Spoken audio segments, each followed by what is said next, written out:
Est-ce que pour vous aussi, c'est compliqué de trouver un endroit au Havre pour faire du sport et pratiquer le yoga qui vous correspond vraiment? Eh bien, c'est exactement ce besoin qui a donné naissance au studio partenaire de cet épisode.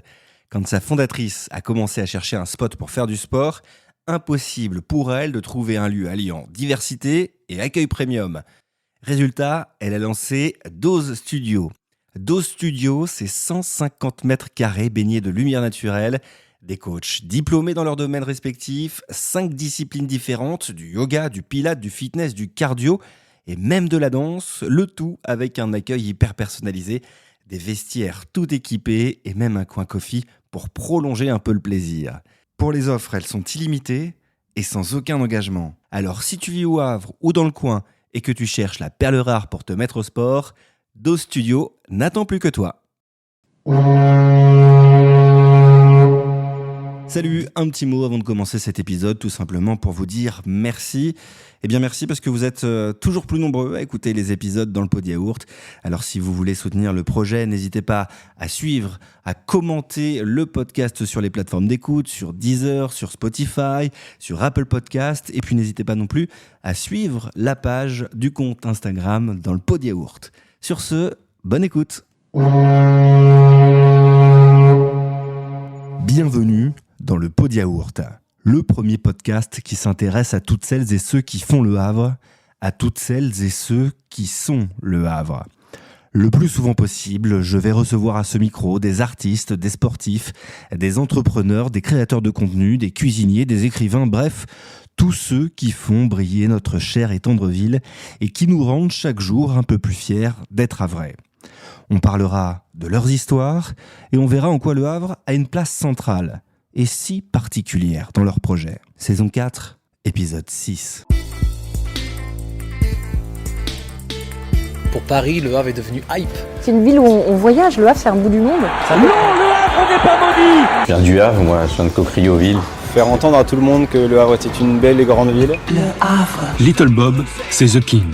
Un Havre de grâce. Je vais ramener la cage au Havre. Au Havre, les gens sont tous gentils. Ici, c'est le Havre, en Normandie. Bonjour à tous et bienvenue pour ce nouvel épisode dans le pot de yaourt. En France, chaque année, 700 000 tonnes de vêtements sont jetées. Finalement, très peu sont récupérés, retapés et remis dans le circuit. Un constat qui ne plaît pas vraiment à mon invité qui a décidé il y a quelques années de s'attaquer au problème qui est très certainement l'un des plus grands désastres écologiques de notre époque. Avec une équipe, elle a monté l'Atelier de la Matière, une association pour promouvoir le réemploi créatif. Si tout ça semble un peu flou, pas de panique, c'est pour ça qu'elle est là. Aujourd'hui, je reçois Pauline Vendôme. Salut Pauline. Salut, merci de me recevoir. Avec grand plaisir. Donc le réemploi, Pauline, l'économie circulaire, ce sont des mots qu'on entend de plus en plus, mais toi qui travailles dedans, concrètement, est-ce que tu peux nous dire tout simplement ce que ça veut dire ? On entend parler de réemploi et on entend souvent parler de recyclage. Donc on va dire que le réemploi arrive avant le recyclage. C'est un petit peu une manière de donner une seconde vie aux objets et de les utiliser matière pour matière, c'est-à-dire de ne pas utiliser la matière pour effectivement la recycler ou lui donner donc une vie qui n'a rien à voir avec la vie qu'elle avait avant. C'est justement essayer de conserver, de continuer et de revaloriser la première vie qu'elle a eue. Est-ce que ce sont des thèmes qui t'ont toujours tenu à cœur ? On va dire que je pense que c'est profondément ancré dans mon identité. Depuis longtemps, je suis quelqu'un qui collecte énormément les choses pour leurs valeurs sentimentales, la beauté qu'elles peuvent avoir. Donc effectivement, j'ai toujours accumulé énormément de choses. Bon, alors c'est pas le syndrome de Diogène, hein. Ouais. C'est plutôt... Ouais, faire attention. Non, c'est vraiment le fait d'essayer de se dire que ce qui ne plaît pas à quelqu'un, ce qui va être jeté, peut être la richesse de quelqu'un d'autre. Et donc, effectivement, la manière d'agencer ces choses ensemble peut devenir un art. Et donc, ça fait très longtemps, effectivement, que je collecte des choses aux grandes dames de mes proches. Mmh. Et donc, effectivement, que je travaille dans la mode. Et puis, au bout d'un moment, je me suis dit, pourquoi pas allier, essayer de faire en sorte que toutes ces choses servent et pourquoi pas le faire à plus grande échelle. Et c'est là qu'est venue l'idée de créer l'Atelier de la Matière. D'ailleurs, avant de créer l'Atelier de la Matière, tu es issu du monde de la mode ? Tout à fait. Moi, j'ai fait des études de stylisme. à Lille, à Paris. Et donc, j'ai vraiment travaillé dans des maisons de prêt-à-porter, dans des bureaux de tendance, tout le monde de la mode, effectivement, où on fait des collections, on fait des tendances, on fait du shopping, on récupère des premiers samples qui sont invendables. Et du coup, on en récupère, si on fait 400 références, on a 400 produits que l'on récupère et puis qui ne sont pas vendables et qui vont soit à la poubelle, soit on essaie quand même de les revaloriser avec le personnel. Mais bon, c'est vraiment une industrie captivante dans laquelle j'ai beaucoup travaillé pendant une quinzaine d'années. Donc toi, tu es passionné par le vêtement.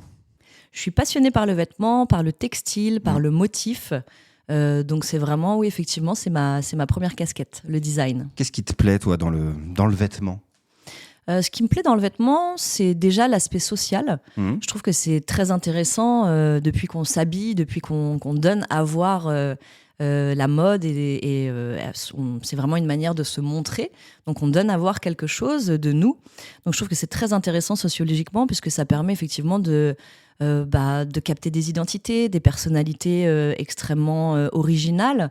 Et puis tout simplement de dire, même si on n'est pas très original, ça dit énormément de nous.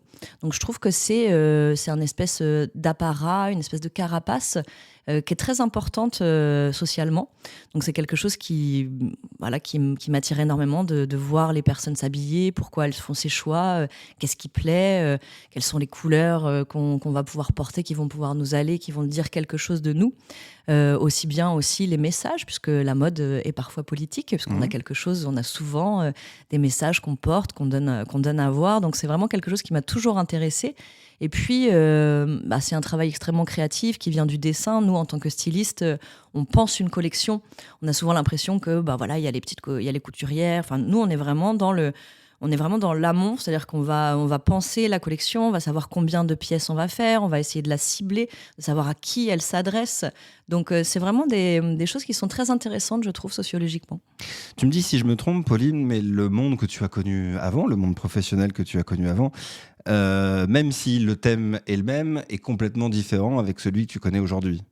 Ah oui, ça n'a rien à voir, oui. Non, c'est vraiment pas du tout la même chose. On était avant dans tu le disais, la mode un petit peu à l'état pur, où on parle souvent de surconsommation, de fast fashion. L'atelier de la matière, c'est complètement différent, c'est même l'autre penchant. Ça n'a plus rien à voir, on est toujours dans le design, c'est-à-dire qu'on donne toujours à voir des choses, on crée toujours des choses, mais alors ça n'est plus du tout dans une optique, on n'a plus de cible, par exemple. Moi, je cible plus mes vêtements, je vais pas me dire, quelle est ma cible, quel marketingement, comment je vais pouvoir ouvert essayer de la... Voilà, exactement.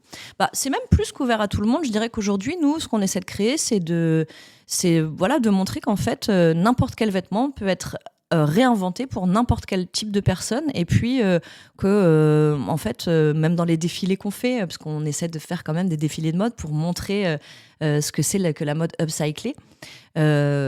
Souvent les gens s'attendent à des choses, un côté un peu patchwork, alors c'est pas du tout des iguales tout le temps, hein. Nous, notre but, c'est vraiment de travailler sur le patronage, le design, et de faire en sorte de donner un vêtement à voir, mais qui soit pas forcément avec 50 tissus qui vont être agencés ensemble. Non, nous, notre but, c'est d'essayer de travailler ce qui est fort dans le vêtement, donc ce qui fonctionne déjà bien, quelles sont la coupe, la couture, qu'est-ce qui va être résistant, qu'est-ce qui au contraire a lâché avec le temps. Et c'est là où on va venir essayer de réinventer le vêtement en conservant les propriétés qui sont intéressantes, mais en essayant de lui donner un design totalement différent. C'est pas juste des patchs comme quand on était petit ? C'est pas juste des patchs quand on était petit, c'est pas juste des petits trous qui sont rapiécés, on va pas coller des Mickey un peu partout. C'est dommage, c'est bien aussi. C'est sympa, mais on sait qu'on a des grand-mères qui font ça super bien, donc on leur laisse. Ah oui, j'imagine. Je le disais, tu viens effectivement du monde de la mode, je parlais de surconsommation, de fast fashion, etc. Est-ce que toi, dans ton ancien univers, c'est quelque chose qui t'a marqué, tout ça ? Énormément, oui. Déjà, on peut dire que à 22 ans, j'ai travaillé d'abord à Lille. Donc à Lille, on a toutes les marques de la vente par correspondance. Vous savez, il y a 3 Suisses, il y a La Redoute et tout ça. Donc moi, j'ai beaucoup travaillé dans ce bassin-là, du prêt-à-porter, Bon, c'était assez intéressant, mais c'est des milliers de références en fait. C'est de la production en Chine, c'est très peu de valorisation du travail des fournisseurs. Et moi, j'ai voulu partir voir du coup le côté des fournisseurs. Et donc, je suis partie en Inde. Dans une entreprise de façon. Donc, cette entreprise de façon, c'est celle qui réalise les vêtements pour le marché européen. Et effectivement, ça a été un peu... Donc, j'avais 22 ans, ça a été un peu choc. Un choc, ouais, un choc... Bon, déjà, l'Inde, c'est un vrai choc culturel, on peut le dire, mais en plus de travailler dans une usine, de recevoir toutes les stylistes européennes et de travailler avec elles sur des collections et de réaliser la façon qui est faite en Inde, c'est incroyable. Enfin, je veux dire, à l'époque, c'était l'époque des jeans troués. Je sais pas si tu te rappelles. Et donc, elle avait des trous un peu partout. Et donc, ça, c'est réalisé. Donc, les femmes qui travaillent dans ces usines-là, elles sont dans des cages avec 3, 4, 5 tonnes de jeans, dans des grandes cages métalliques. Elles sont assises sur les 5 tonnes de jeans et elles brossent de manière méthodique chaque trou sur le jean pour effectivement avoir un aspect assez usé, mais pas non plus trop. Et donc, elle respire toute la journée des fibres de textile qu'elle gratte. Et donc, quand on sait comment le coton, parce que chaque jean est réalisé en coton, quand on sait que le coton est un des plus grands consommateurs de pesticides au monde, on se dit que ces femmes-là, elles respirent que des pesticides toute la journée, des fibres courtes qui viennent dans leurs poumons. Enfin, et donc, c'était ça pour tout, en fait. C'est-à-dire, quand on voit la manière dont on produit les choses, c'était aussi l'époque du tie and dye, donc on avait des grandes démarcations de couleurs sur les vêtements. Et nous, dans notre usine, c'était un monsieur qui était multicolore, qui avait des bras à la tête, toutes les couleurs, et qui teignait chacun des vêtements dans des grands bains sur le toit avec un tuyau de gaz qu'il allumait directement. Enfin, mais tu dis il était multicolore par les couleurs qu'il teignait. Il n'y avait aucune protection en fait. Ah ouais, il n'y avait aucune protection, donc c'est un monsieur, je pense, qui va passer sa vie en étant coloré. Voilà. Et tu as passé combien de temps en Inde ? En Inde, j'y ai passé 6 mois. J'ai travaillé 3 mois dans mon usine. Et puis après, j'ai voulu voyager un petit peu pour essayer d'aller voir les autres techniques comme le batik, la broderie, des choses un peu plus traditionnelles et un peu moins industrielles. Et c'est à ce moment-là que tu as le déclic, justement, en me disant que le monde de la mode tel que tu l'as peut-être fantasmé, c'est pas celui dont tu rêves, toi ? Pas du tout. Non, pas du tout. Ça fait partie du chemin de l'assimilation. C'est-à-dire que voilà, quand je suis rentrée d'Inde... déjà, quand j'y étais, j'ai compris énormément de choses. Et puis, quand je suis rentrée, j'avais toujours cette grande envie de travailler dans la mode, pourquoi pas dans le luxe. C'est là où j'ai fait les bureaux de tendance et tout ça. Et c'est vrai que c'est vraiment... donc, ça a été un premier chemin, je pense, un premier cheminement. Mais bon, c'est très profondément ancré en nous. Moi, je suis née en 88. Donc, dans les années 90, c'était l'avènement de toutes les marques de prêt-à-porter, de tous les logos, enfin voilà, c'est vraiment quelque chose qui était vraiment ancré en nous. Donc, je pense que ça met du temps à s'évacuer, tout ça. Et donc, j'ai travaillé pendant une dizaine d'années. Par contre, c'est vrai qu'au bout d'un moment, je parlais des premiers échantillons qu'on récupère. C'est vrai qu'au bout d'un moment, je distribuais tous les premiers échantillons dans la rue. Donc, c'est là où je me suis dit, oui, effectivement, il y a peut-être quelque chose à faire d'un peu plus social. Et voilà, et donc ça c'est venu petit à petit, toute cette envie de travailler dans une mode plus durable, et puis aussi avec la prise de conscience globale et commune qu'on peut avoir ces dernières années. C'est vraiment quelque chose qui nous est propre et où on commence à en parler énormément de transition écologique, et c'est là où ça m'a vraiment frappée en fait. Et donc c'est venu petit à petit.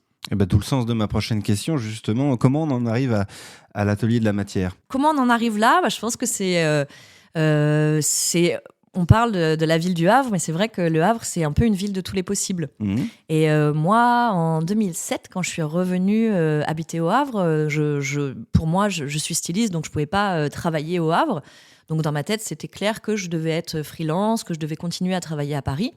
Et donc, j'ai commencé comme ça, en me disant, comme tous les expats, là, où j'habite à Paris, puis finalement, le Havre me manque, donc je reviens au Havre en me disant, c'est tout, je vais quand même travailler à Paris. Et puis, au fur et à mesure, je me suis intéressée à des initiatives locales, comme le Hangar Zéro, et puis la Mouette, le magasin coopératif, voilà. Et la Mouette, le magasin coopératif, c'est vraiment une initiative qui m'a énormément portée. J'ai rencontré une petite dizaine de personnes avec qui on avait vraiment, vraiment envie de créer ce magasin coopératif.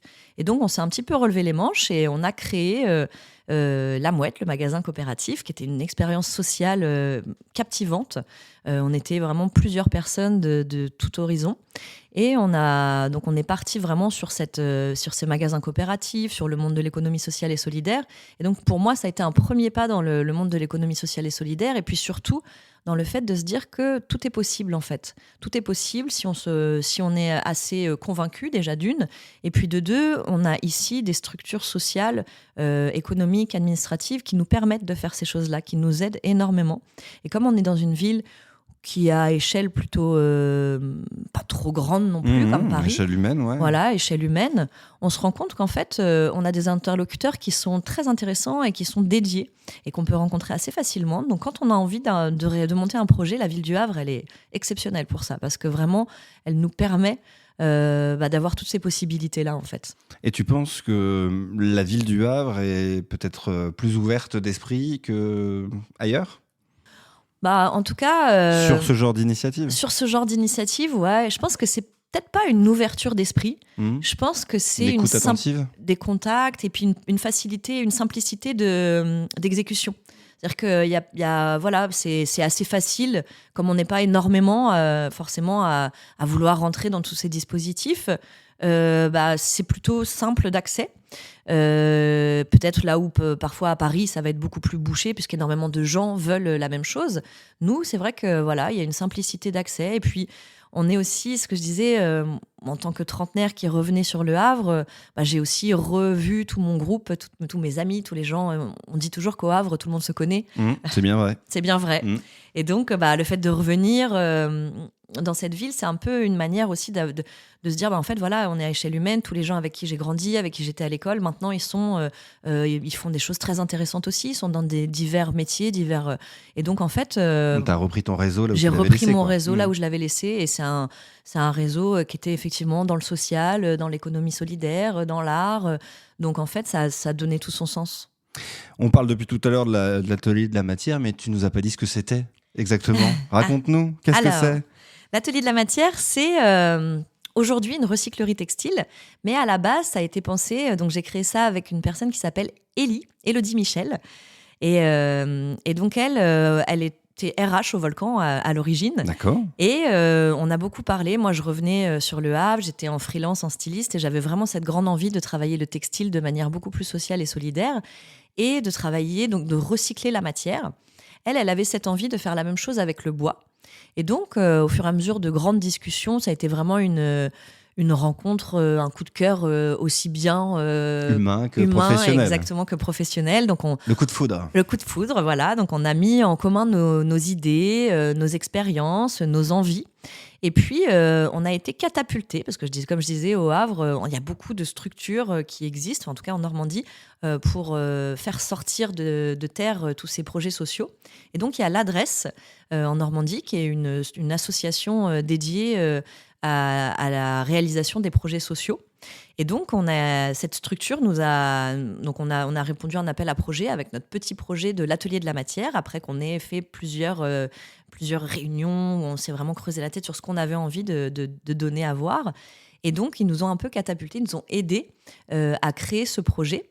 Et donc, à l'origine, l'atelier de la matière, c'est pour ça qu'on l'appelait l'atelier de la matière, c'était une recyclerie de la matière. Donc, pour l'instant, Élie souhaitait recycler le bois. Moi, je souhaitais recycler le textile. Donc, on est vraiment parti sur ces deux matières d'origine.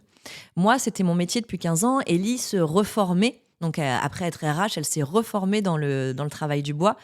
Et donc, moi, j'ai tout de suite commencé, puisqu'effectivement, j'étais déjà qualifiée. Elle a pris un petit peu plus de temps. Elle a pris 1 an pour sa formation. Et puis, donc, on a commencé toutes les deux comme ça à faire des ateliers, à essayer de travailler, elle, le bois, moi, le textile. Et on s'est rendu compte effectivement que le textile, c'est beaucoup plus simple puisque c'est beaucoup moins lourd. Le textile, c'est super, c'est qu'on a effectivement des machines à coudre. Bon, à part se piquer le doigt, on peut pas se faire grand-chose, alors que le bois, c'est un peu le plus bois, c'est très violent, lourd, ouais, effectivement. Ouais. Et donc, elle a un petit peu mis le holà là-dessus, parce que pour elle, c'était énormément de contraintes, de sécurité. Pour pouvoir former quelqu'un sur une machine, il Tu fallait peux dire qu'elle-même... que tu as imposé ta loi, tu vois, c'est pas... voilà. Non, pas du tout, hein, parce que vraiment, j'aurais adoré. Mais bon, voilà, on était chacune sur des structures différentes. Et puis, la vie fait que. Hein, et donc, Ellie, aujourd'hui, elle a arrêté. Elle travaille toujours le bois, elle, de manière personnelle, mais elle donne plus de cours. Ou elle veut pas continuer à transmettre sa passion de manière professionnelle. Elle le fait de manière plutôt passionnée. Et donc, moi, je suis restée dans le textile, et donc j'ai continué cette recyclerie textile. Et puis, on a beaucoup de bénévoles qui se sont... Ellie est toujours avec moi, hein, elle fait toujours plein de choses. Moi, je l'ai formée à la couture. Le deal, c'était que moi, je la forme à la couture, elle me forme au bois. Évidemment.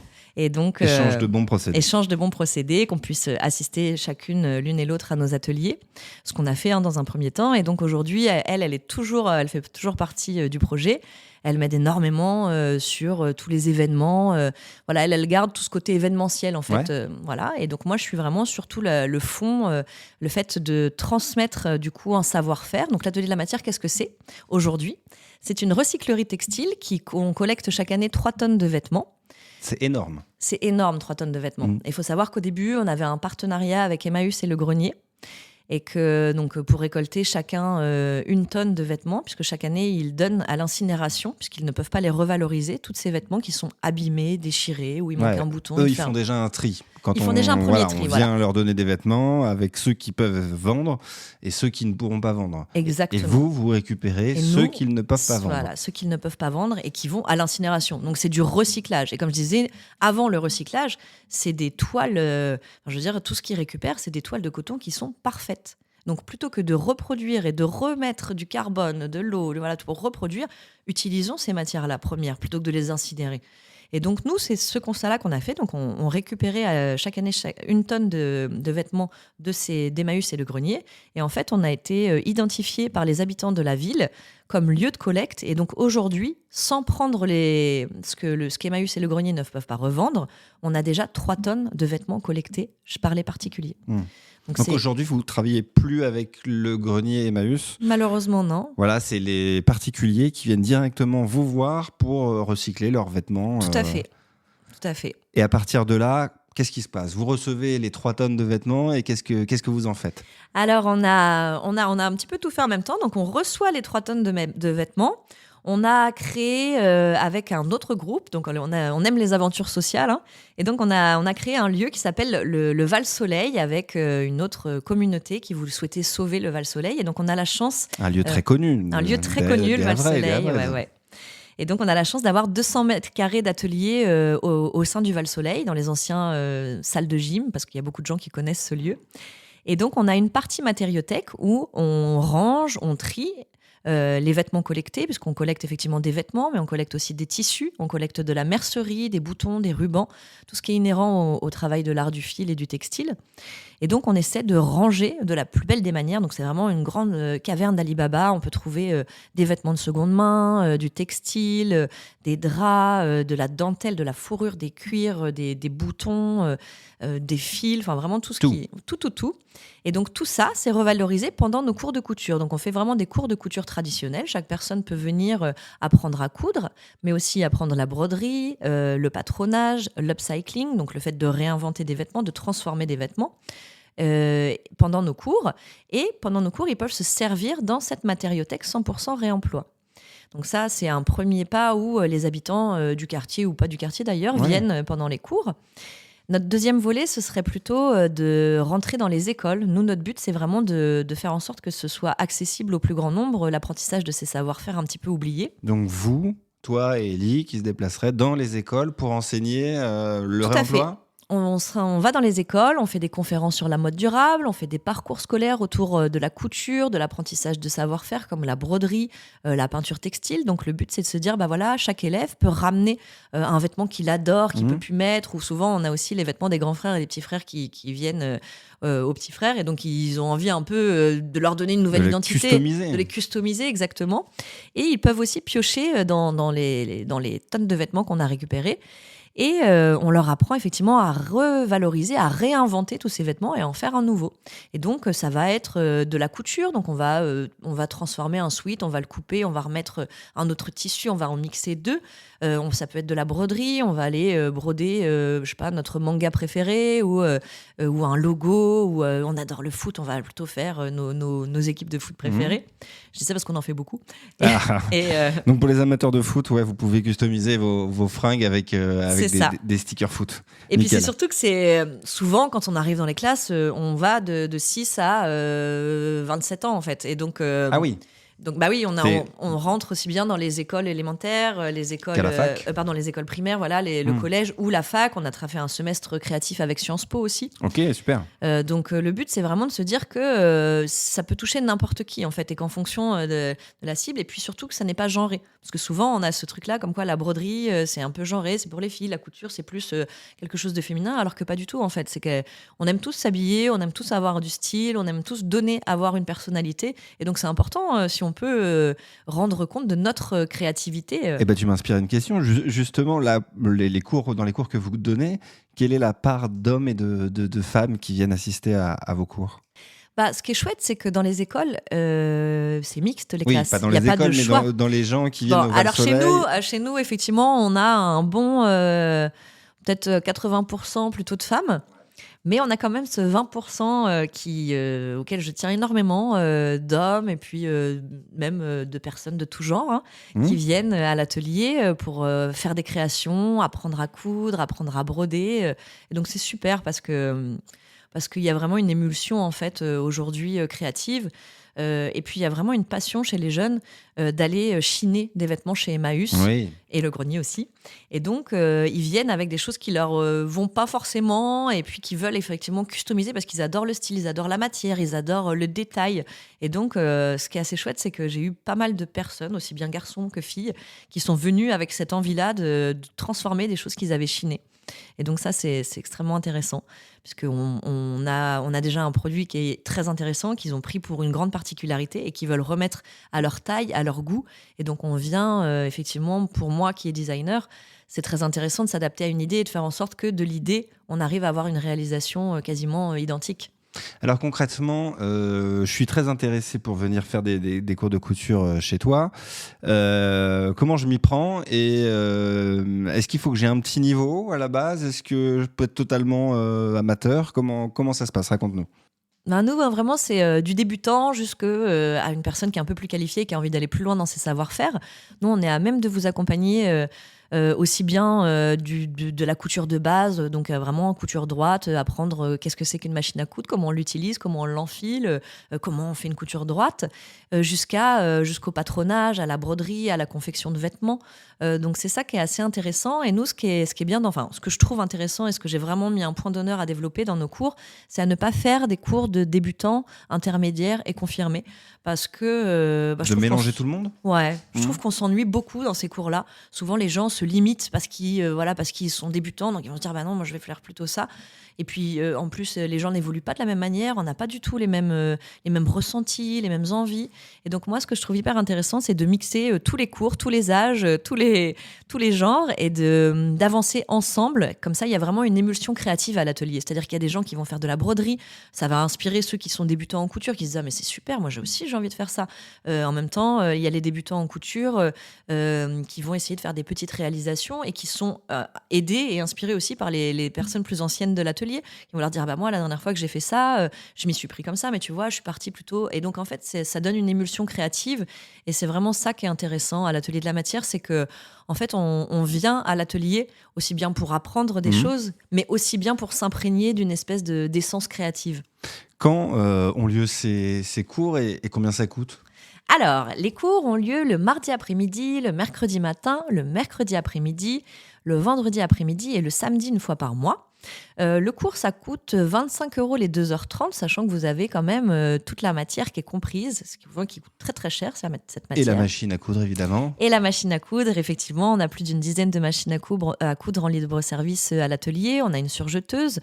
Donc... Si on est un puriste, on peut ramener sa propre machine à coudre ? Bah bien sûr, c'est même conseillé parfois quand vous avez une machine à coudre dont vous savez pas vous servir.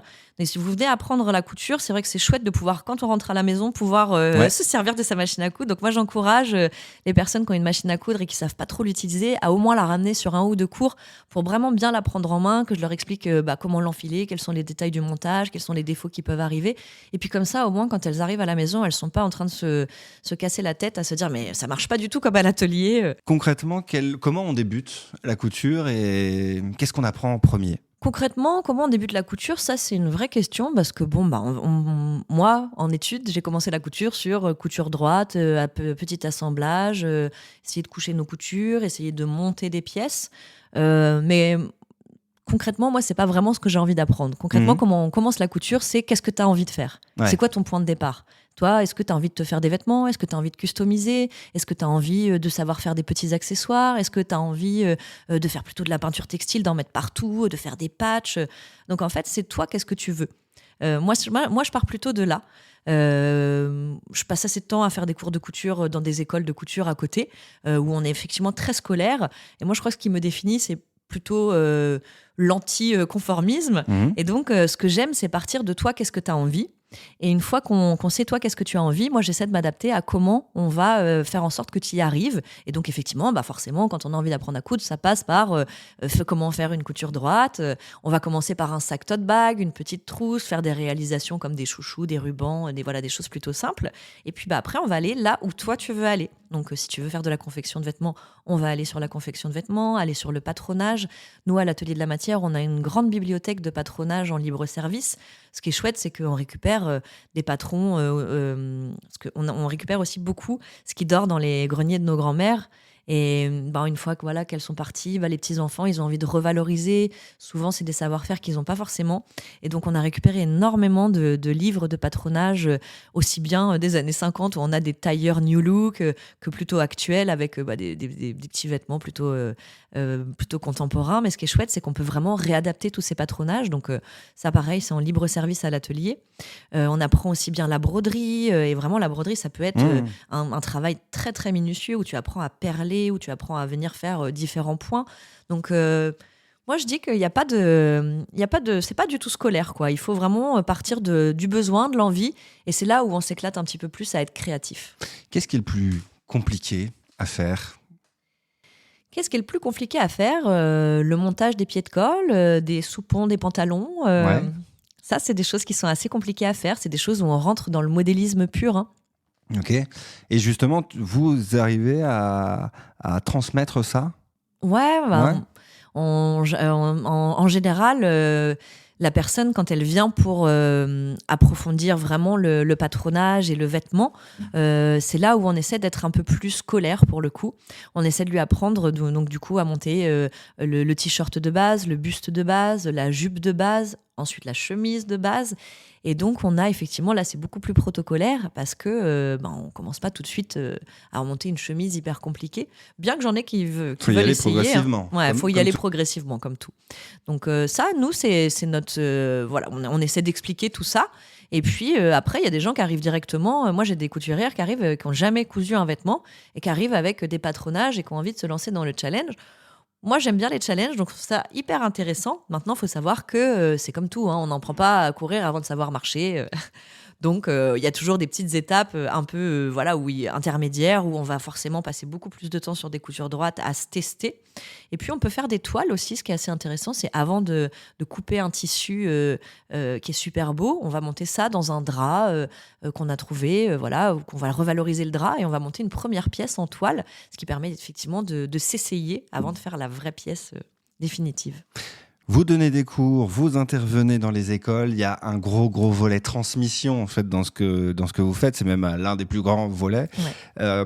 Pour toi, c'était important justement de transmettre ? Oui, je pense que c'est une des choses qui m'a le plus animée, la transmission. Déjà, par le voyage en Inde, c'est vrai qu'en Inde, il y a eu énormément cet échange, le fait que moi, j'arrivais dans une entreprise où il y avait que des personnes qui étaient indiennes. Mhm. Et donc, moi, j'étais styliste. Pour certains, il y en a qui étaient modélistes, il y en a qui étaient couturiers. Et il y a eu vraiment cet échange de compétences où eux m'ont appris énormément. Moi, je leur ai plus appris l'infographie. Donc le fait de dessiner sur Illustrator et Photoshop. Et donc c'était vraiment un mélange de compétences qui était très intéressant, qui m'a énormément plu. Et donc c'est un peu ce petit écosystème qui m'intéresse de recréer aujourd'hui. C'est la transmission de savoir, c'est se dire que moi quand j'interviens dans des structures, j'apprends aussi des élèves, mais je leur apprends aussi mon savoir-faire. Donc c'est cet échange qui est hyper intéressant. Et puis c'est surtout le fait de revaloriser, le fait de se dire que il n'y a pas de fin de vie pour le vêtement, il est transformable quasiment à l'infini. Puisque nous, un jean, on peut le retravailler en tant que jean. Une fois qu'il a fini sa deuxième vie, du coup de jean recyclé, il peut être travaillé en tant que tissu. Donc on va reprendre le tissu pour faire un sac, pour faire une pochette, pour faire autre chose. Et puis voilà, en fait, on va y aller jusqu'à la fibre, par exemple. On peut même revaloriser les fibres pour faire du rembourrage, pour faire des watts, pour faire du flocage. Donc c'est se dire, la matière, en fait, elle est là et on peut la valoriser pour énormément de choses. Ça fait 3-4 ans que l'atelier de la matière existe. Ça a été créé en 2022, oui. Donc 4 ans, qu'est-ce que tu as appris en 4 ans à travers cette aventure ? Que monter des projets sociaux, c'est super chronophage et en même temps extrêmement intéressant. Qu'on se rémunère pas tout de suite, et pas comme quand effectivement on est styliste et puis qu'on travaille pour une grande maison, mais qu'en même temps, plus on pousse des portes, plus les portes s'ouvrent. Et donc ça, c'est vraiment chouette. Qu'il faut pas hésiter à taper aux portes des collectivités, de la mairie, parce que on a vraiment une mairie qui a envie de faire des choses, mais qui a pas le temps d'aller découvrir les initiatives. Donc c'est là où nous, on passe un temps énorme à se faire connaître. Donc c'est pour ça que merci de mettre plaisir. en lumière des initiatives comme les nôtres, parce que c'est vraiment ça en fait. C'est qu'on apprend en fait énormément de chaque structure, des besoins qu'ont chaque structure. Moi, je peux travailler aussi bien avec des associations. Aujourd'hui, on fait, par exemple, les t-shirts du Havre de Verre, l'association Le Havre de Verre, qui est une association qui travaille sur le lombricompost et l'anti-gaspillage. Donc, on va leur faire leur logo, leur t-shirt logotypé. Et donc, eux nous ont connus grâce au salon. Et donc, en fait, ce qu'il faut se dire, c'est que nous, on a vraiment une expertise où on peut travailler des goodies, de la RSE, revaloriser les textiles des entreprises. En fait, on peut toujours aller plus loin et que c'est en poussant des portes qu'on arrive à se dire, on peut travailler ensemble, on peut faire telle ou telle chose ensemble. Ou avec le Volcan, par exemple, on a commencé à faire des costumes ou de la scénographie pour des artistes qui étaient en résidence au Volcan. C'est bien parce que tu bosses avec tous mes anciens invités, avec Sciences Po, avec le Volcan. Parfait. Super, Parfait. Oui, tu vois. Tout ça a du sens. Tout ça a du sens. Et puis, encore une fois, Le Havre, c'est un vrai lien, en fait. C'est vraiment une ville où c'est possible, en fait, de se rencontrer, de se parler, de se dire, tiens, comment on peut faire, comment on peut travailler ensemble. Donc, faut jamais baisser les bras, faut toujours se relever les manches et puis ne pas hésiter à parler de nos initiatives, à les mettre en lumière. Et en fait, après, en découlent de superbes partenariats et des choses hyper intéressantes. Tu es à la tête donc de cette association. J'imagine qu'en 4 ans, tu as découvert aussi les différentes facettes d'un dirigeant d'association et que tu exerces plus ou moins plusieurs métiers. Oui, tout à fait. Ouais. Voilà, en même temps. Quels sont ces métiers justement que tu exerces ? Ces métiers officieux. Ces métiers officieux, Voilà. le premier, c'est bien sûr couturière, modéliste et puis porteuse de projet. Puisqu'effectivement, c'est un projet, c'est une vision qu'il faut... notre vision, c'est qu'est-ce que le réemploi, comment faire en sorte qu'il soit accessible au plus grand nombre, comment on transmet. Donc ça, toute la vision de porteuse de projet, je dirais que c'est la plus grande, la plus principale des casquettes, puisque ça permet... c'est ça qui fait que je suis devant toi aujourd'hui, en fait. C'est l'envie de promouvoir un projet, de donner une vision et puis de la partager avec des personnes ou non. Les autres casquettes qui me plaisent pas du tout, moi, c'est la comptabilité. J'ai beaucoup de mal parce que je suis une créative, donc forcément c'est un peu dur. Heureusement, j'ai des personnes qui m'aident énormément, puisqu'effectivement une association, on n'est pas tout seul, hein. Bien sûr. Donc j'ai pas mal de bénévoles, d'adhérents, de personnes qui sont au bureau de l'association, Ellie aussi, qui reste beaucoup avec moi et qui m'aide parce qu'elle a un côté très cartésien de par son métier de RH. Et donc, c'est super. Et puis, j'ai des bénévoles qui sont géniaux. Enfin, je veux dire, Marthe, que j'ai rencontrée à La Mouette, qui est bénévole aussi à La Mouette, qui vient m'aider énormément sur tous mes ateliers. La gestion des humains aussi, puisque forcément, toutes ces personnes-là, il faut les passionner. En même temps, il faut les inclure. En même temps, il faut les valoriser, puisque chacun a des compétences. Il ne faut pas les mettre en difficulté en leur donnant des choses qui ne vont pas du tout leur correspondre. Donc, c'est vraiment cette casquette-là, un peu de porteuse de projet, mais en même temps, c'est un peu comme un manager, je ne sais pas trop ce que c'est dans les entreprises conventionnelles, mais c'est ce côté-là, en fait, de lier les personnes, de savoir valoriser les compétences. Les compétences et les personnes, ouais. Tout à fait. Et puis, après, il y a tous les réseaux sociaux. Donc, c'est un vrai travail de community manager. Aujourd'hui, j'ai beaucoup de chance. La com, ouais, en règle générale. Ah ouais, la com en général, c'est un travail hyper important. C'est ça qui fait qu'on donne à voir, qu'on passionne les gens, qu'on fait. Parce que si moi, je me suis rendu compte les 2 premières années que j'étais la tête baissée dans ma structure en fait, et que du coup j'avançais sans montrer. Et puis des fois, je rencontrais des gens, ils me disaient mais c'est super ce que vous faites. Mais comment ça se fait qu'on connaît pas? Je me disais c'est vrai ça? Comment ça se fait qu'on connaît pas? Et donc c'est un peu aujourd'hui, c'est ça où je me dis que c'est hyper important que j'arrive à ne pas baisser les bras sur cet aspect-là, même si c'est aussi hyper chronophage. Et donc ça prend beaucoup de temps. Ça prend beaucoup de temps, puis c'est un métier. Hein. Moi, je fais partie de la création du design. C'est pas forcément mon métier, donc il y a des automatismes que je n'ai pas. Puis quand on fait, on peut pas se filmer, on peut pas, voilà. Donc c'est là où les bénévoles sont toujours hyper importants. Ma petite Marthe là, qui est photographe, elle donne beaucoup à voir ce qu'on fait, elle prend des photos, voilà. Donc j'essaie de publier la plupart du temps. Et puis, elle a l'air essentielle, Marthe. Donc on elle l'embrasse. est essentielle, Marthe. On l'embrasse, on lui fait un gros bisou. Ainsi que Juline, Ellie, Greg, tous les Françoise, autres, tous les autres. Évidemment. Ah oui, évidemment, ouais. Quels sont les projets de l'atelier de la matière là, dans les mois, dans les années qui viennent? Alors, à court terme, ça va être des projets, par exemple, pour cet été. Cet été, j'ai rencontré Leïla, qui est une étudiante aux Beaux-Arts, hyper intéressée et très intéressante, qui a cette idée un peu non conventionnelle pour les Beaux-Arts de travailler le textile. Eux, ils sont plutôt dans différents médiums, comme la peinture, la vidéo et tout ça. Donc, elle est passionnée par le textile. Et donc, elle a trouvé l'atelier de la matière et elle est venue me voir pour effectivement faire un stage chez nous. Et son profil assez créatif, vraiment dans la texture, dans l'univers un peu onirique, ça m'a beaucoup parlé. Et donc ensemble, on a essayé de créer un projet autour de la réalisation d'une petite connexion autour des animorphes, donc c'est-à-dire de créer des vêtements comme si c'était des vêtements pour des créatures qui viennent des rêves les plus fantastiques, qui mélangent les animaux, les humains, différents types d'animaux. Et donc, on va essayer de créer une petite collection capsule qu'on aimerait présenter. Alors, dans nos rêves les plus fous, ce serait au musée d'histoire naturelle du Havre. Ouais. Voilà, on les a pas encore contactés. On finit d'abord la collection et après, on va aller les voir. Ils vont être prévenus rapidement. Avant, évidemment, voilà. parce qu'ils écoutent dans le pot de yaourt. Donc, c'est sûr. Ils seront prévenus. Voilà, on a aussi le Festival Soleil, puisque comme je te parlais du lieu, le Val Soleil, c'est un lieu qu'on est en train de réhabiliter. C'est un tiers-lieu qui va être dédié aux vivants. Tu anticipes mes questions, mais vas-y, fonce. J'y vais ? Fonce. Allez. Donc le Val Soleil, il y a quelques années de ça, on a voulu, le Val Soleil devait être détruit. Donc la mairie a décidé de détruire le Val Soleil et de faire un grand immeuble à la place. C'est vrai que dans la rue Louis Blanc, c'est pas ce qui manque, les immeubles, et on voit que ça fonctionne pas vraiment. Et donc, les habitants du quartier se sont dit, mais en fait, on peut pas détruire un lieu aussi emblématique, et un lieu de vie sociale, un lieu de vie culturelle. Et donc, il y a une pétition qui a recueilli plus que 6000 signatures, qui a été réalisée par les habitants du quartier. Et c'est là où la mairie a dit, d'accord, vous avez cette pétition, nous, on veut bien lancer un appel à projet autour du lieu, mais il nous faut un projet qui tient debout.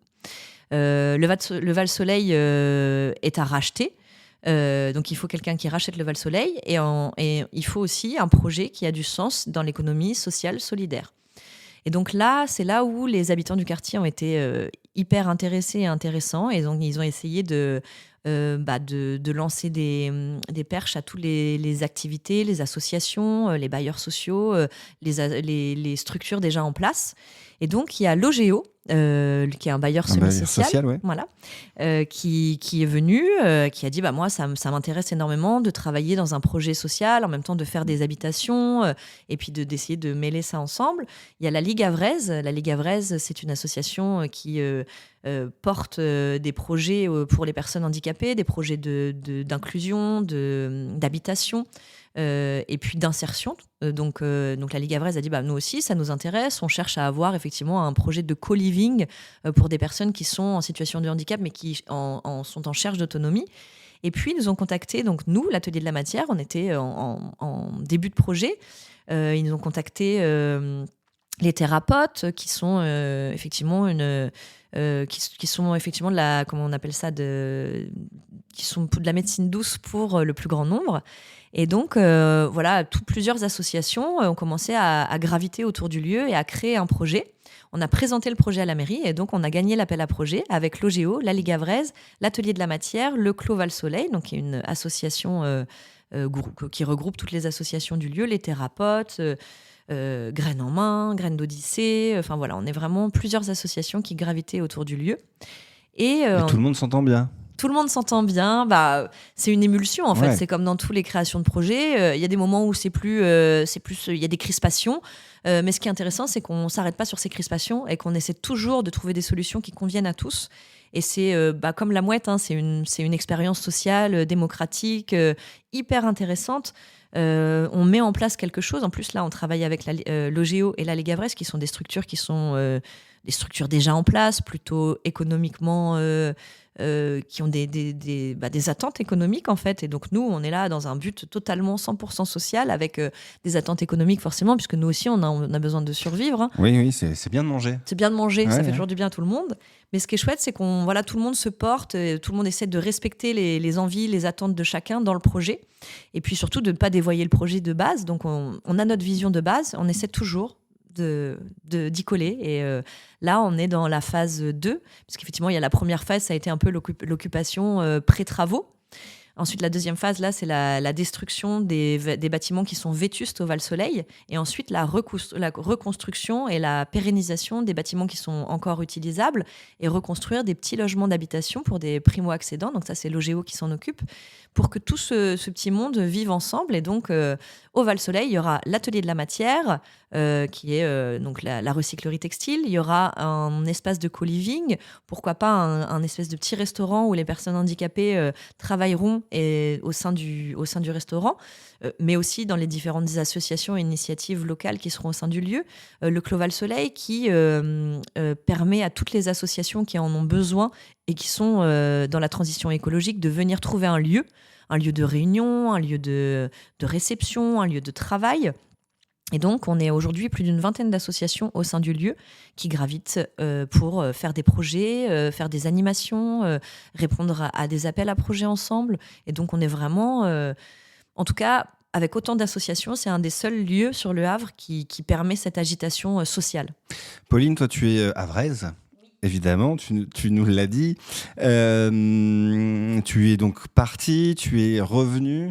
Créer cette structure chez toi, au Havre, ça avait un sens particulier pour toi ? Oui, tout à fait. Oui, quand même. C'était... je sais pas si ça fait ça à beaucoup de personnes. Moi, je sais qu'à 18 ans, j'étais partie pour partir toujours. Hein. Moi aussi. Voilà, pour faire ma vie, pour aller découvrir le monde et tout ça. Et puis... je dis pas que j'ai tout fait non plus, hein, mais une fois qu'on a commencé à faire tout ce qu'on avait envie, moi, quand je suis revenue au Havre, c'était une bouffée d'air, en fait. C'était vraiment... le cadre de vie est idéal, on a la mer juste à côté. Voilà, quand on a grandi, je pense, à côté de l'eau, c'est dur de s'en défaire. Et puis, le fait de me dire qu'en fait... c'est une ville de tous les possibles et que moi, avec ce que j'ai appris, le peu de moyens que j'ai, je peux le mettre au service culturel de cette ville et puis de se dire que moi, ce qui me manquait quand j'avais 18 ans, c'était une culture beaucoup plus imprégnée, des concerts, de l'art. Et aujourd'hui, on voit que énormément de gens reviennent à ces valeurs-là et ont envie d'égrener ces valeurs-là, même la transition écologique. Enfin, je veux dire, quand on est revenu de voir toutes les initiatives locales que la ville porte, c'est génial, que les habitants portent, puisque c'est pas forcément que la ville, c'est beaucoup les habitants, et la ville essaie de les aider comme elle peut. Même si on peut toujours plus. Petit message. Petit message. Et ben vraiment, c'est que c'est une ville de tous les possibles en fait, et que moi, en tant que styliste, en tant que personne qui a envie de s'inclure dans la vie sociale et écologique de sa ville, et ben ici, c'est vraiment possible. Tu parlais tout à l'heure effectivement de l'oreille attentive de la ville au projet que tu as porté. Est-ce que justement cette oreille attentive, c'est quelque chose qui t'a surpris dans le bon sens ? Oh oui, tout à fait, ouais. Oui, tout à fait. C'est vrai qu'au début, on a un peu du mal à se dire quand on va les rencontrer, l'adjoint au maire ou voilà.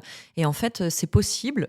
Bon, c'est parfois plus facile dans certains cadres parce qu'effectivement, on voit que les calendriers politiques, c'est quelque chose qui est très prenant pour eux aussi. Et donc, il y a des moments où ils ont beaucoup plus de temps que d'autres.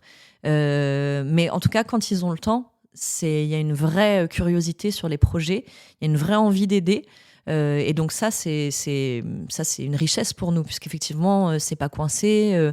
Et puis surtout, aujourd'hui, la région Normandie, le département, la ville met en place énormément de subventions, d'appels à projets auxquels les associations peuvent répondre. Et ça, c'est vital. C'est-à-dire que c'est vital pour la ville, c'est vital pour les associations, puisqu'effectivement, la ville ne peut pas le faire forcément d'elle-même, puisqu'elle n'a pas les structures, les moyens. Et donc, elle met à disposition des associations et des structures les moyens de le faire. Et donc, nous, c'est là où nos structures doivent être toujours aux aguets et vraiment en communication constante avec les différents services de la ville pour pouvoir prétendre à ces subventions, en fait.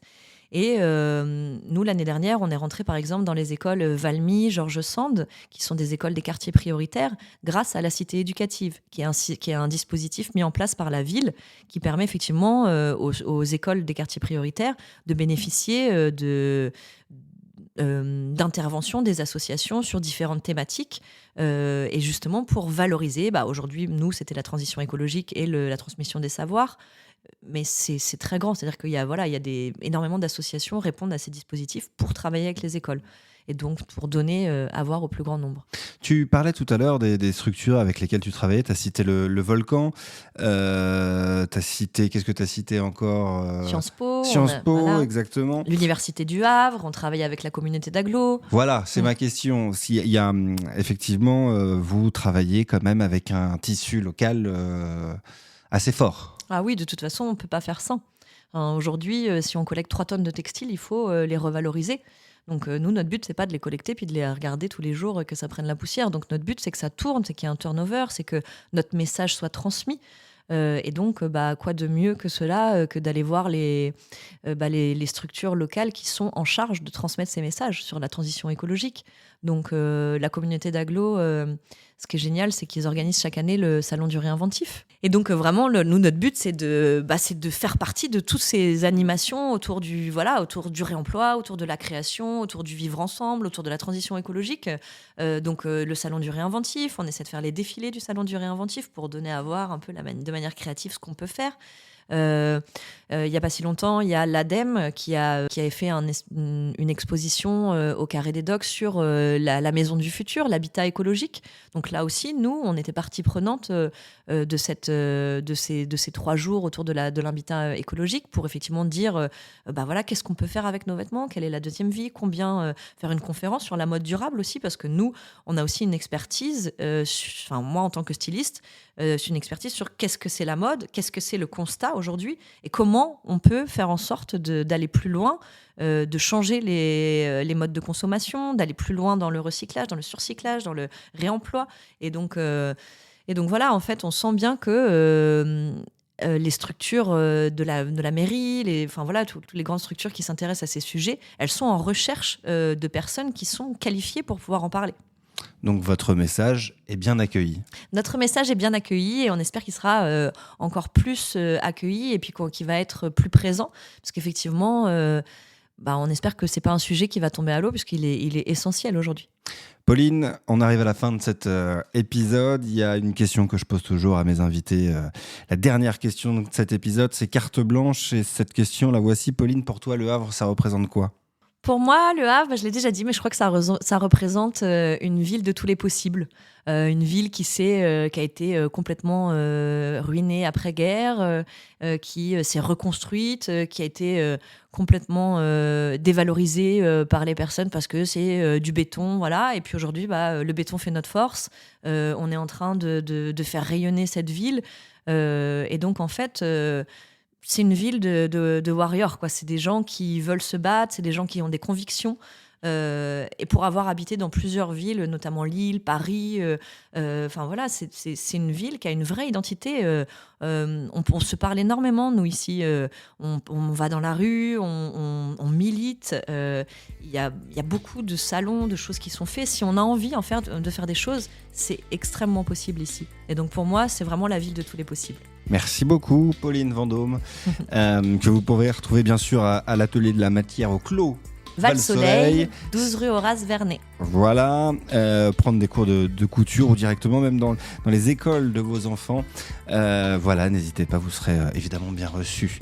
Merci, Pauline, d'être venue aujourd'hui dans le Pod Yaourt. Merci à vous d'avoir écouté cet épisode et on se retrouve très bientôt pour un nouvel épisode dans le Pod Yaourt. Ciao.